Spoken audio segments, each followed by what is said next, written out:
pagi, bagaimana kabarnya? Semoga selalu dalam kondisi baik ya. Nah, pada kesempatan kali ini kita akan belajar tentang konsep stres. Ayo, siapa di antara kalian yang belum pernah mengalami stres? Saya yakin sih pasti di antara kalian pernah yang mengalami namanya stres. Nah, oleh karena itu yuk kita belajar apa sih sebenarnya yang dimaksud dengan stres itu. Jadi, stres didefinisikan sebagai segala situasi di mana tuntutan non spesifik itu mengharuskan seseorang individu untuk melakukan suatu respon atau melakukan suatu tindakan baik fisiologis ataupun psikologis. Nah, stres juga dapat menimbulkan suatu tuntutan yang besar terhadap seseorang, dan jika orang tersebut tidak dapat mengadaptasinya, maka orang tersebut itu dapat timbul suatu penyakit. Nah, stres juga dapat menyebabkan perasaan negatif atau segala sesuatu perasaan yang berlawanan dengan apa yang diinginkan oleh seseorang itu sendiri. Dan stres ini juga dapat mengancam kesejahteraan emosional seseorang. Stres juga dapat mengganggu seseorang di dalam menyelesaikan suatu masalah. Selain itu, stres juga dapat menyebabkan seseorang tidak realistis terhadap apa yang sedang terjadi. Nah, itu adalah yang dimaksud dengan stres. Nah, selanjutnya adalah sumber stres. Jadi, secara umum untuk sumber stres itu dibagi menjadi dua, yaitu faktor internal dan juga faktor eksternal, di mana faktor internal ini adalah sumber-sumber stres yang muncul dari diri seseorang itu sendiri. Contohnya seperti tuntutan pekerjaan, karena misalnya beban kerja terlalu tinggi sehingga muncullah stres, kemudian beban terlalu berat, kondisi keuangan, ketidakpuasan dengan fisik tubuh, penyakit yang dialami, masa pubertas, ataupun karakteristik atau sifat yang dimiliki. Misalnya memang dia moody atau mudah stres. Nah, selanjutnya adalah faktor eksternal, di mana faktor ini adalah faktor dari luar tubuh kita. Misalnya adanya perpisahan orang tua, kemudian ada anggota keluarga yang mengalami kecanduan narkoba, pekerjaan, lingkungan sosial, lingkungan fisik, dan lain sebagainya. Pokoknya faktor-faktor yang memicu timbulnya stres tapi dari luar. Nah, selanjutnya adalah jenis-jenis stres. Jadi, memang ada jenis-jenis stres itu bergantung dari apa yang memunculkan atau stimulusnya itu apa. Misalnya stres fisik. Nah, kalau stres fisik ini disebabkan oleh suatu kondisi fisik. Misalnya apa ya? Misalnya kaki jatuh kemudian harus dioperasi, diamputasi. Nah, karena kondisi fisiknya itu dia menjadi stres.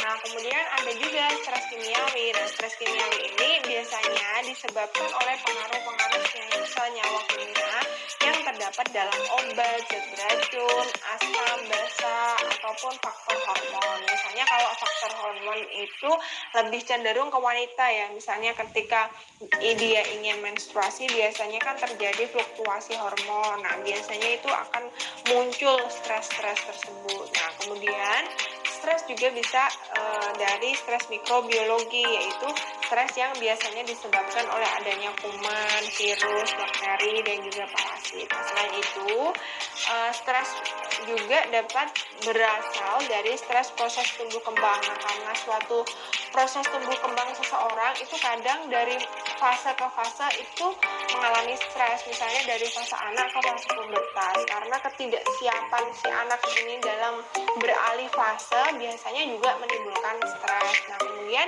selanjutnya adalah stres psikologis atau emosi. Nah, ini biasanya disebabkan karena adanya gangguan situasi. Nah, misalnya situasi yang tidak diinginkan, kemudian menimbulkan suatu stres psikologis dan emosi. Kemudian ada juga stres fisiologis. Kalau ini disebabkan oleh adanya gangguan pada fungsi organ tubuh, misalnya ada gangguan pada organ lambung sehingga menyebabkan asam lambung naik. Nah, itu kan akan berdampak kepada munculnya stres. Nah, selanjutnya adalah model stres.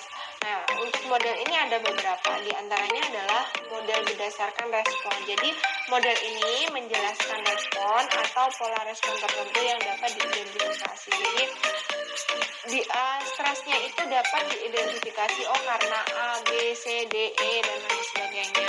Nah, kemudian kalau misalnya yang kedua adalah model berdasarkan stimulus, di mana model ini itu berdasarkan karakteristik yang bersifat mengganggu atau merusak lingkungan. Jadi hal-hal yang memicu kerusakan terhadap lingkungan sehingga menyebabkan stres itu dinamakan model berdasarkan stimulus. Kemudian yang ketiga adalah model berdasarkan transaksi, yaitu memandang orang dan lingkungannya dalam hubungan yang dinamis, resiprokal, dan juga interaktif. Stres ini biasanya ada hubungannya antara orang dan juga lingkungan. Nah ini, kalau ini tuh saling timbal balik. Ibaratnya ketika orang itu tidak menjaga lingkungannya, kemudian misalnya terjadi banjir, nah banjirnya berdampak pada orang itu sendiri sehingga orang itu akan menjadi stres karena kondisinya. Nah itu adalah model berdasarkan transaksi.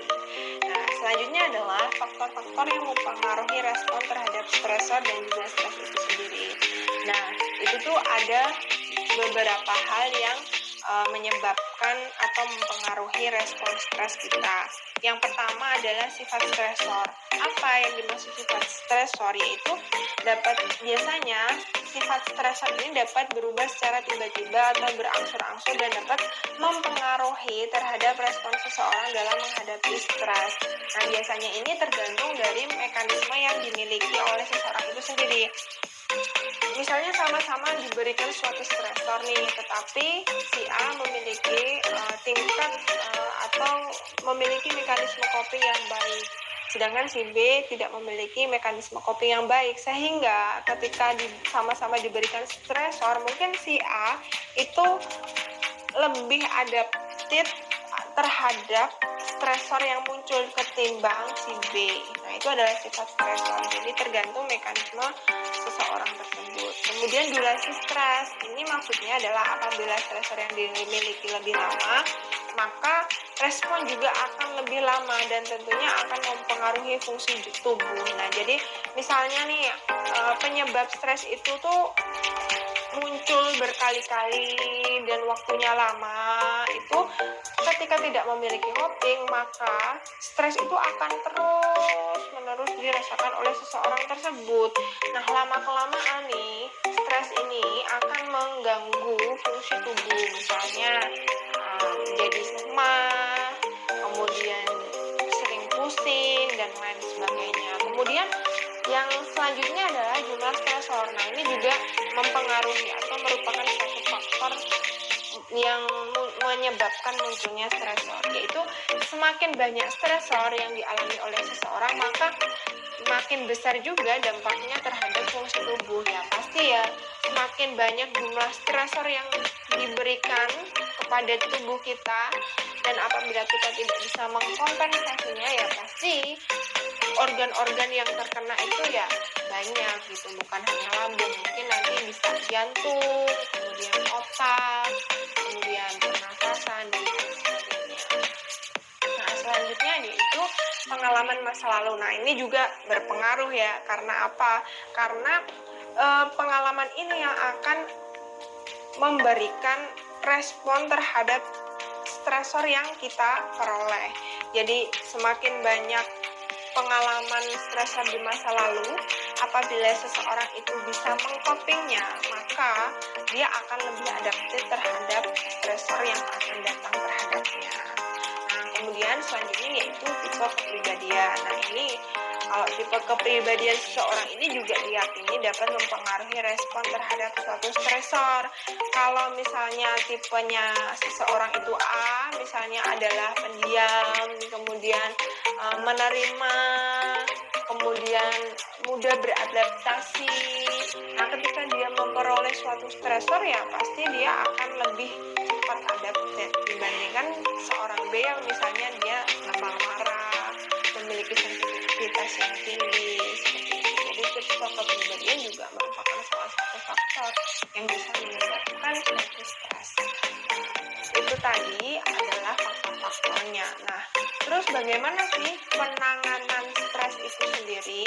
Jadi penanganan stres di sini adalah upaya untuk mengelola stres dengan baik dan bertujuan untuk mencegah dan juga mengatasi stres agar tidak sampai ke tahap yang lebih berat. Maksudnya adalah di sini ketika ada stresor datang, nah kita itu harus berpikir bagaimana sih kita melakukan adaptasi atau melakukan suatu mekanisme coping agar stres itu cepat berhenti dan tidak berlarut-larut sehingga menyebabkan kerusakan organ kerusakan organ kita. Nah, itu harus diolahnya dengan cara apa? Ya banyak, dengan cara belajar dari masa lalu, kemudian dengan relaksasi, ya pokoknya dengan suatu adaptasi stresor. Nah, nanti untuk adaptasi stresor akan saya jelaskan di video yang selanjutnya. Kalau ini kita akan belajar tentang stres dulu. Nah, itu tadi tentang penanganan stres. Nah, ini beberapa manajemen stres yang bisa dilakukan. Misalnya mengatur diet dan juga nutrisi. Nah, di sini maksudnya mengkonsumsi makanan yang bergizi sesuai dengan porsi dan jadwal yang teratur. Kemudian menu juga sebaiknya bervariasi agar tidak timbul kebosanan. Jadi salah satu yang bisa kita jadikan sebagai manajemen stres itu adalah tentang pola makan kita. Jadi makan makanan yang sehat, nah itu juga akan berdampak kepada tubuh kita menjadi lebih sehat sehingga kita juga tidak akan mudah stres. Nah, kemudian yang kedua adalah istirahat dan tidur, ya pasti, karena apa? Kalau misalnya istirahat dan tidurnya itu tidak kita jaga, maka tubuh itu akan terasa capek. Kalau misalnya tubuh terasa capek, maka pikiran itu tidak akan berpikir secara jernih. Ketika tidak bisa berpikir secara jernih, ketika ada suatu stresor yang datang kepada kita, maka stresor tersebut gampang sekali membuat diri kita itu menjadi stres dan tidak adaptif. Nah, oleh karena itu penting bagi kita untuk menjaga istirahat dan juga tidur. Selanjutnya yaitu olahraga yang teratur, misalnya seperti jalan pagi, lari-lari, kemudian berenang. Nah, pokoknya segala sesuatu yang bisa mengeluarkan keringat itu harus kita lakukan. Agar apa? Ketika tubuh kita olahraga, badan menjadi fresh, pikiran akan menjadi fresh, sehingga ketika ada stresor, ya kita akan bisa melakukan coping mekanisme dengan baik. Kemudian berhenti merokok. Nah, ini juga dapat meningkatkan status kesehatan serta menjaga ketahanan dan juga kekebalan tubuh, sehingga ketika stresor muncul, ya sampai dalam stres aja, tidak sampai merusak organ-organ tubuh. Kemudian menghindari minuman keras. Nah, ini juga menjadi salah satu hal yang bisa membuat kita itu tidak mudah stres gitu, karena memang mungkin kalau misalnya minum minuman keras ya bisa melupakan sejenak segala beban hidup yang ada, tetapi dampak setelahnya itu yang harus kita hindari gitu, karena jadinya kita harus menghindari minuman keras. Kemudian mengatur berat badan. Nah, ini juga menjadi salah satu hal penting untuk menjaga keseimbangan, ketahanan, dan juga kekebalan tubuh terhadap stres. Karena semakin berat badannya naik, maka keseimbangan tubuhnya itu tidak terjaga sehingga akan mudah stres. Nah, mengatur waktu ini juga menjadi suatu hal yang penting, karena manajemen waktu, ketika kita berhasil untuk melakukan manajemen waktu, maka ya kita bisa melakukan segala sesuatu yang memang menjadi tuntutan untuk kita. Nah, kalau itu sudah dilakukan, ya sebenarnya akan berjalan baik gitu kan. Nah, selain itu juga bisa terapi psikofarmaka, maksudnya adalah menggunakan obat-obatan dalam mengatasi stres. Nah, ini kalau untuk stres-stres yang sudah berat gitu ya, maksudnya sudah stres yang berat, merusak organ, dan misalnya kalau menggunakan teknik relaksasi nafas dalam sudah tidak bisa, ya boleh menggunakan terapi obat-obatan, asalkan ya sesuai dengan anjuran dari dokter. Nah, selain itu juga bisa melakukan terapi somatik, yaitu dilakukan apabila gejala yang ditimbulkan akibat stres itu dialami dan tidak mengganggu terapi juga kita datang kepada psikiater untuk melakukan suatu konsultasi terhadap hal-hal yang membuat diri kita menjadi stres. Itu juga menjadi salah satu manajemen stres. Nah, selain itu juga bisa melakukan psikoreligius. Nah, ini bagi saya merupakan hal yang penting ya, ketika ibaratnya intervensi duniawi sudah kita lakukan dan tidak manjur. Nah, kita bisa melakukan terapi psikoreligius karena dengan kita kembali kepada religius kita, maka ya di situ pasti kita akan menemukan who am I, sehingga ketika kita sudah menemukan who am I, berpikir jernih, maka kita bisa menyelesaikan suatu permasalahan, stres itu akan menjadi hilang. Nah, itu tadi tentang konsep stres. Nanti untuk video selanjutnya kita akan belajar bersama tentang bagaimana sih konsep adaptasi terhadap stres terlebih dahulu. Nah, sekian konsep stres pada kesempatan kali ini. Semoga bermanfaat dan semangat pagi.